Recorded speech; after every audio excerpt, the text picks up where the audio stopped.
get better, which is a good sign. He's out there. He doesn't have any pain shooting the puck anymore, so he's moving along nicely, which we like. Ference was out there, rubbed some dirt on that injury. It's sore still, not ready to play, but he's able to get through the practice part.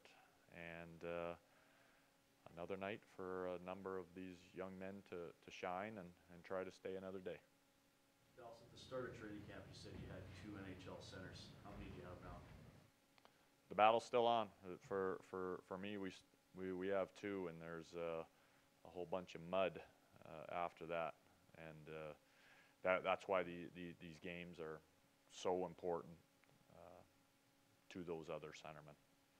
Nuge and Gordo are totally safe, obviously, and the other guys are going to have to find a way to do something to separate themselves.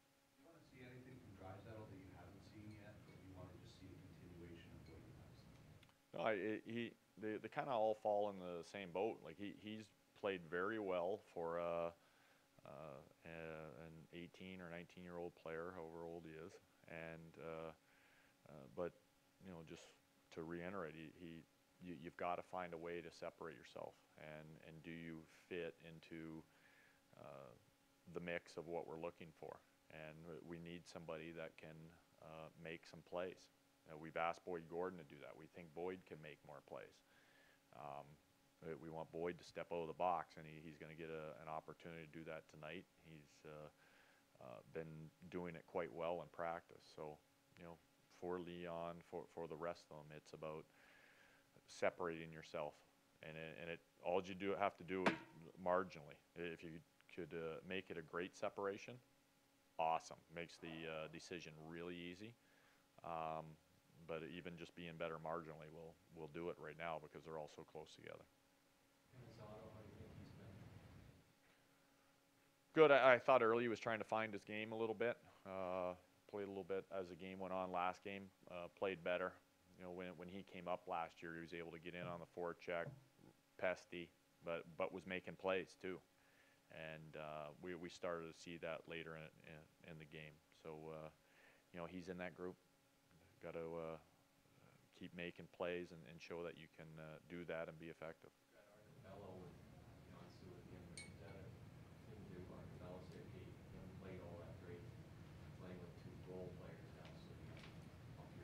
No, I wouldn't say that Arco hasn't. Yeah, I haven't. Well, no, that's where you start reading stuff in. Like, Arco, realistically, maybe he should be playing with who Gordon should be playing with. But we've asked Gordo to make more plays, so we're going to give him a couple guys who can do that. So Arco knows that he needs to be able to play everywhere and with anyone, and he's proven that he can do that. So that's where he'll start, and that's not to say that during the game that I don't already have a plan to move this around and almost maybe split this into 2 or 3 games. Dallas, it's still have a ways to go and some evaluating to do, but how do you feel about what you've seen out of the group of centers you have and the thought of hitting the regular season intensity level with the group you have, and how you feel that the personnel you have will be able to compete against what you know is out there down the middle? Well, when you make your decision, you take all that into mind, right? We all have right now. We all have similar opinions behind closed doors, but like I said before, it is still muddy a little bit.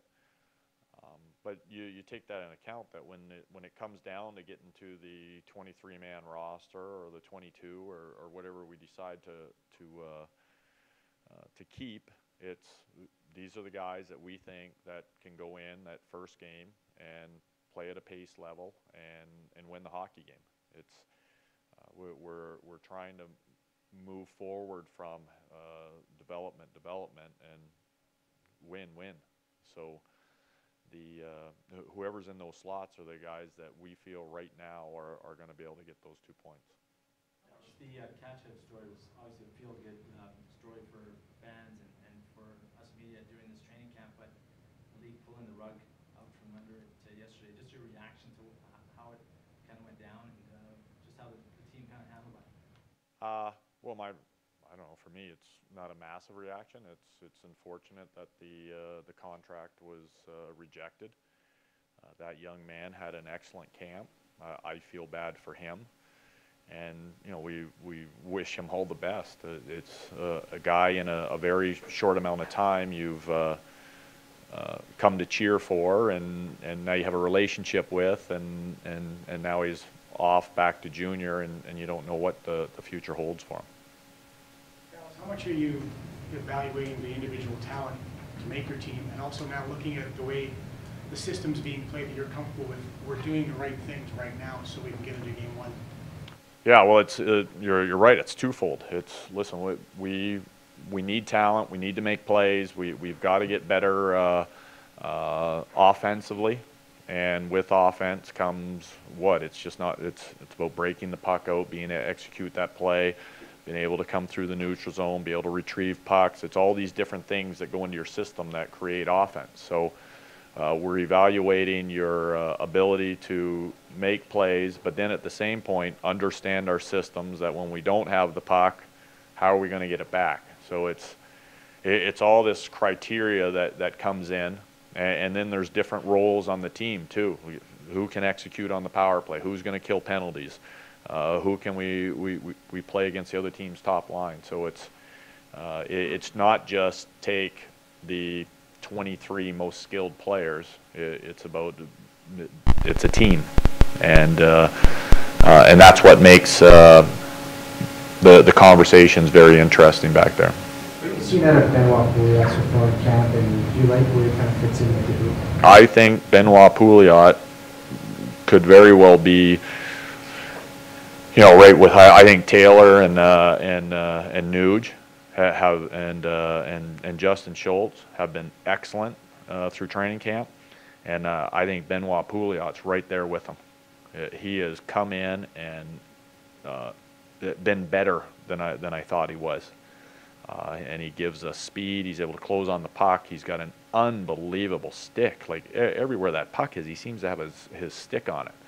So and we've given him a fair workload, but this is a guy that I have got a lot of time with. He wants the coaching. He's open to the coaching. He gives us an honest day's work, and he's one of those guys that's like, you say to him, hey, man, boy, you worked hard today. And he says, well, it's just what I do, right? Like, and we love that. So he's been excellent, and he's right there with a lot of guys that played here last year that have had really excellent camps so far. But coming into a new place, he's fit in really well.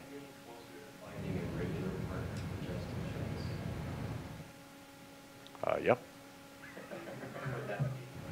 You'll have to wait and see. Last year, you're the kind of coach that gets to know your players. I would wonder if he got the ball, your team didn't put great in front of him, he didn't play very well behind him. He ends up getting shipped out of town. What were the kind of conversation you had with him before he left? And how did you feel about a young guy who just had a bad situation last year? Well, you pain for him. It was